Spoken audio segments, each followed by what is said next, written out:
नमस्कार दोस्तों, चलिए जानते हैं बिहार की फटाफट 50 बड़ी खबरों को सिर्फ 10 मिनट में। लेकिन उससे पहले आप यह वीडियो किस जगह से देख रहे हैं हमें कमेंट में जरूर बताएं।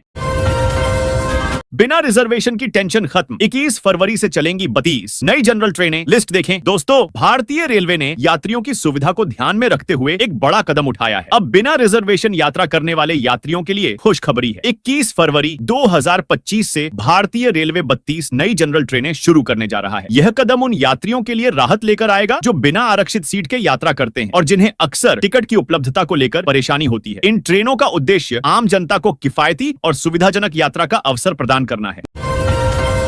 नीतीश सरकार 3 किस्तों में देगी 2 लाख रुपए बिहार वालों को मिलेगा इस शानदार स्कीम का लाभ। दोस्तों, बिहार लघु उद्यमी योजना के तहत बेरोजगार युवाओं को स्वरोजगार के लिए 2 लाख रुपए तक का लोन मिलेगा। इस योजना से युवा अपना व्यवसाय शुरू कर सकेंगे और पलायन पर रोक लगेगी। 21 से 50 आयु वर्ग के सभी वर्गों के लोग इस योजना का लाभ उठा सकते हैं। आवेदन 21 फरवरी से 5 मार्च तक ऑनलाइन किए जा सकते हैं। उद्योग विभाग बिहार लघु उद्यमी योजना के माध्यम से बेरोजगार युवाओं को स्वरोजगार से जोड़ रहा है। इस योजना के तहत लाभुक को रोजगार करने के लिए 2 लाख रुपए तक का लोन उपलब्ध कराया जाएगा। मैट्रिक परीक्षा में भागलपुर स्कूल प्रशासन हुआ सख्त, लेट पहुंचने पर कई छात्र हुए बाहर। दोस्तों, भागलपुर में मैट्रिक परीक्षा के तीसरे दिन कदाचार मुक्त माहौल में परीक्षा संपन्न हुई। सख्ती के बीच एक परीक्षार्थी निष्कासित हुआ, जबकि लेट पहुंचने पर कई छात्र परीक्षा से वंचित हो गए। एक छात्रा को दीवार फांदकर अंदर जाने की कोशिश पर बाहर कर दिया गया। भागलपुर जिले के 63 परीक्षा केंद्रों पर मैट्रिक परीक्षा के तीसरे दिन कदाचार मुक्त माहौल में शांतिपूर्ण परीक्षा संपन्न हुई। परीक्षा के दौरान BLS कॉमर्स कॉलेज नवगछिया में कदाचार के आरोप में एक परीक्षार्थी को निष्कासित कर दिया गया। वहीं भागलपुर शहर के क्राइस्ट चर्च हाई स्कूल में एक छात्रा को देरी से पहुंचने के कारण परीक्षा केंद्र में प्रवेश नहीं दिया गया। 21 फरवरी को किसानों के लिए खुशखबरी, पीएम किसान योजना की 19वीं किस्त होगी जारी। दोस्तों, भारत सरकार द्वारा किसानों के लिए चलाई जा रही प्रधानमंत्री किसान सम्मान निधि योजना ने देश के छोटे और सीमांत किसानों को आर्थिक मदद देने में महत्वपूर्ण भूमिका निभाई है। इस योजना के तहत पात्र किसानों को हर साल 6,000 रुपए की राशि 3 समान किस्तों में दी जाती है। अब 24 फरवरी 2025 को प्रधानमंत्री नरेंद्र मोदी की 19वीं किस्त जारी करेंगे। यह किस्त सीधे किसानों के बैंक खातों में ट्रांसफर की जाएगी। आइए इस लेख में इस योजना के बारे में विस्तार से जानकारी प्राप्त करें। शिक्षा विभाग का बड़ा फैसला, DO से छिना गया अधिकार, अब यह एजेंसी करेगी काम। दोस्तों, बिहार शिक्षा विभाग से जुड़ी एक अहम खबर निकलकर सामने आ रहा है। राज्य के अंदर अब जितने में सरकारी स्कूलों का निर्माण करवाया जाएगा, इसको लेकर एक एजेंसी तय कर ली गई है। बिहार में शिक्षा विभाग से जुड़ी एक अहम खबर निकलकर सामने आ रहा है। राज्य के अंदर अब जितने में सरकारी स्कूलों का निर्माण करवाया जाएगा, इसको लेकर एक एजेंसी तय कर ली गई है। अब सूबे के अंदर किसी एजेंसी की तरफ से सरकारी स्कूलों का निर्माण करवाया जाएगा। इसको लेकर शिक्षा विभाग की तरफ से लेटर भी जारी कर दिया गया है। स्मार्ट प्रीपेड मीटर उपभोक्ताओं के लिए बड़ी खबर, जल्दी करा लें, ये काम नहीं तो काटना पड़ेगा बिजली विभाग का चक्कर। दोस्तों, स्मार्ट प्रीपेड मीटर के उपभोक्ताओं के लिए बड़ी खबर सामने आ रही है। उपभोक्ताओं का जल्द से जल्द ये काम करना होगा, नहीं तो बिजली विभाग उनके घर का कनेक्शन काट देगा। यदि आपने अपने स्मार्ट प्रीपेड मीटर को पिछले 3 महीने से रिचार्ज नहीं कराया है तो तुरंत रिचार्ज करें। ऐसा न करने पर बिजली कंपनी आपके बकाया फिक्स चार्ज की कटौती नहीं कर सकेगी। जानकारी अनुसार अगर आपके स्मार्ट मीटर में पिछले 3 महीने से शून्य बैलेंस है और फिक्स चार्ज बकाया है तो रिचार्ज न करने पर चौथे महीने आपका बिजली कनेक्शन पोल से डिस्कनेक्ट कर दिया जाएगा। इसके बाद रिकनेक्शन के लिए कार्यालय के चक्कर लगाने पड़ सकते हैं। अब से ट्रेन में वेटिंग टिकट बुक नहीं होगा, जानिए रेलवे का ताजा बयान और यात्रियों के लिए क्या बदलाव होगा। दोस्तों, भारतीय रेलवे ने हाल ही में वेटिंग टिकट पर यात्रा करने के नियमों में महत्वपूर्ण बदलाव किए हैं। यह निर्णय लाखों यात्रियों पर प्रभाव डालेगा जो अक्सर वेटिंग टिकट के माध्यम से यात्रा करते हैं। रेलवे ने स्पष्ट किया है कि अब कोई भी यात्री वेटिंग टिकट के साथ आरक्षित डिब्बों में यात्रा नहीं कर सकता। यदि कोई यात्री इस नियम का उल्लंघन करता है तो उसे न केवल भारी जुर्माना भरना पड़ेगा बल्कि उसे ट्रेन से उतार भी दिया जाएगा।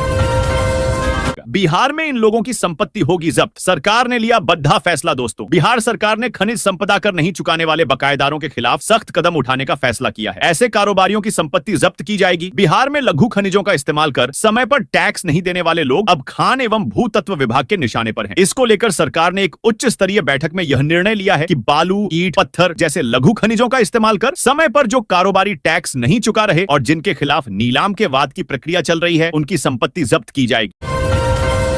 होगी। 21 फरवरी से शुरू होगी केसीसी किसान कर्ज माफी। जाने पूरी प्रक्रिया और नियम केसीसी लोन। दोस्तों, भारत सरकार ने किसान क्रेडिट कार्ड केसीसी कर्ज माफी योजना 2025 का ऐलान किया है, जो देश भर के किसानों के लिए एक बड़ी राहत लेकर आई है। यह योजना उन किसानों के लिए है जो लंबे समय से कर्ज के बोझ तले दबे हुए हैं। इस पहल का उद्देश्य किसानों को आर्थिक संकट से उबारना और उन्हें खेती में नए निवेश के लिए प्रोत्साहित करना है। इस लेख में हम आपको इस योजना के बारे में विस्तार से बताएंगे, जिसमें इसके लाभ, पात्रता, आवेदन प्रक्रिया और अन्य महत्वपूर्ण नियम शामिल हैं। यदि आप एक किसान हैं और इस योजना का लाभ उठाना चाहते हैं, तो यह जानकारी आपके लिए बेहद उपयोगी होगी। पीएम की सभा को लेकर एनडीए का खुला कार्यालय। दोस्तों, बुधवार को घुर्नपीर बाबा चौक से तिलका मांझी मार्ग में एक भवन में एनडीए कार्यालय का उद्घाटन किया। फरवरी को पीएम की किसान सभा को ऐतिहासिक बनाने को लेकर एनडीए की सभी पार्टियां एक जगह एकत्र होकर तैयारी करें। इसको लेकर बुधवार को घुर्नपीर बाबा चौक से तिलका मांझी मार्ग में एक भवन में एनडीए कार्यालय का उद्घाटन किया। कार्यालय का उद्घाटन पूर्व केंद्रीय मंत्री सह पार्टी के राष्ट्रीय प्रवक्ता सैयद शहनवाज हुसैन, सांसद अजय मंडल, दरभंगा विधायक सह कार्यक्रम के जिला प्रभारी संजय सरावगी, भाजपा के प्रदेश महामंत्री मिथिलेश तिवारी, ललन मंडल ने संयुक्त रूप से किया। मौके पर शहनवाज हुसैन ने कहा कि पीएम नरेंद्र मोदी के 10 साल के कार्यकाल में किसानों को लेकर सरकार ने कई शानदार फैसले लिए, जिसने किसानों की दिशा व दशा सुधारने में अहम योगदान दिया। यह किसान सभा भागलपुर की आज तक की सबसे बड़ी सभा होगी। बजट में घोषणा के बाद पूर्णिया में मखाना बोर्ड की स्थापना की मांग तेज। ये है वजह दोस्तों। मखाना का मुख्य केंद्र पूर्णिया, किशनगंज, अररिया, कटिहार ही है। दरभंगा, मधुबनी में 300 से 400 साल पुराना इतिहास है मखाना का, लेकिन अभी जल स्तर काफी कम हो गया है वहाँ। कभी जंगली फसल कहलाने वाला मखाना आज देश विदेश में सुपर फूड बन चुका है। पिछले कुछ वर्षों में भारत से विदेशी बाजार में मखाना की सप्लाई कई गुना बढ़ी है। इसे देखते हुए इस बार के केंद्रीय बजट में बिहार में मखाना बोर्ड की स्थापना की भी घोषणा हुई। मुख्यमंत्री की घोषणा का ग्रामीणों ने किया विरोध, कहा मरते दम तक नहीं होने देंगे। यह दोस्तों, सीएम नीतीश कुमार ने अपने प्रगति यात्रा के दौरान एक नया औद्योगिक क्षेत्र बनाने की घोषणा की थी। अब सीएम के इस घोषणा का लोग विरोध कर रहे हैं। लोग कह रहे हैं कि हम अपनी उपजाऊ भूमि, जिस पर हम फसल उगाते हैं, उसे मरते दम तक सरकार को नहीं देंगे।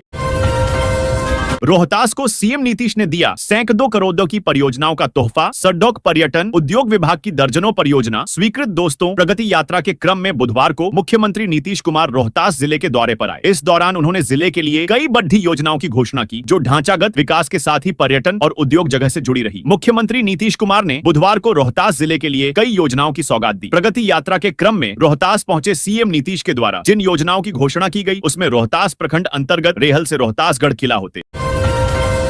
सीतामढ़ी में पीएम आवास में हो गया खेल। आवास किसी के नाम, भुगतान किसी और को। दोस्तों, बिहार के सीतामढ़ी जिले में पीएम आवास योजना में गड़बड़ी का मामला उजागर हुआ है। सुरसंड प्रखंड में एक लाभार्थी के नाम पर स्वीकृति मिलने के बाद भी भुगतान किसी अन्य को कर दिया गया। पीड़ित ने बीडीओ को आवेदन दिया है, लेकिन अब तक कोई कार्रवाई नहीं हुई। विक्रमशिला एक्सप्रेस समेत एक दर्जन ट्रेन 21 फरवरी तक कैंसिल। 7 ट्रेनों के रूट बदले गए। दोस्तों, विक्रमशिला एक्सप्रेस समेत एक दर्जन ट्रेनों को 21 फरवरी तक कैंसिल कर दिया गया है। 7 ट्रेनों के रूट बदले गए हैं। रेलवे ने इसकी जानकारी दी है। प्रयागराज महाकुंभ के समापन में महज 1 सप्ताह बाकी है, लेकिन बिहार से प्रयागराज जाने वाले श्रद्धालुओं की भीड़ कम होने का नाम नहीं ले रही है। पटना व भागलपुर जंक्शन समेत तमाम छोटे बड़े प्रमुख रेलवे स्टेशनों पर यात्रियों की भीड़ उमड़ रही है। पटना में सीएम नीतीश के काफिले में अचानक घुसी कार। वीडियो में देखिए कैसे धीमी हो गई कारकेड की रफ्तार। दोस्तों, बिहार के मुख्यमंत्री नीतीश कुमार की सुरक्षा में एक बड़ी चूक सामने आई है। पटना चिद्धिया घर के सामने उनके काफिले में एक अनजान कार घुस गई, जिसके बाद उनके कारकेड की रफ्तार कम हो गई, जिसका वीडियो आप देख सकते हैं।